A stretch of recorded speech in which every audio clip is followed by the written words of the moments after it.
伫新正年头，除了出门行村、出去佚佗以外，大家还阁有啥物款的活动呢？全台湾有袂少的宫庙，伫咧初一的主时，拢有抢头香的风俗。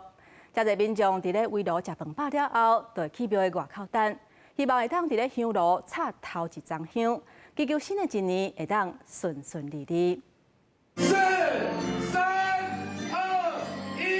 主持一个到大家镇南宫庙门开，信众全力向前冲。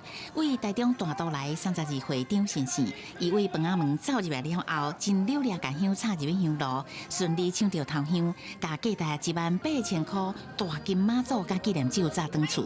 这原来是伊第2届抢到头香。很开心啊，就是希望今年家人啊都能平安健康。来，快乐，过年欢喜得啊！哈。祝大家新年快乐，万事如意。起庙已经305年的婚林西礼福兴宫，有人照鼓励，伫正月初一主时一个到开庙门抢头香，由林内乡来的31岁高先生，伊抢到头香状元。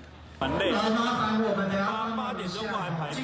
嘉义新港奉天宫抢头香的活动，本来走第一是一个穿乌衫的查甫人。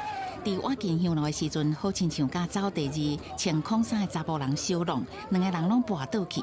到尾走第3姓陈的民众，伊反应真紧，闪过这2人抢到今年的头香。一开始是朋友找的，但我后来就觉得，我好像可以。阿嬷平安，然后全家平安。台南正统六里门圣母庙透早原来吸引大群民众排队来领，敢若限量500份的开运钱母，希望会当招来好财气。春节期间，全台湾的庙宇香火拢真兴，期待有神明的保庇，规年拢会当全家平安顺利。记者综合报道。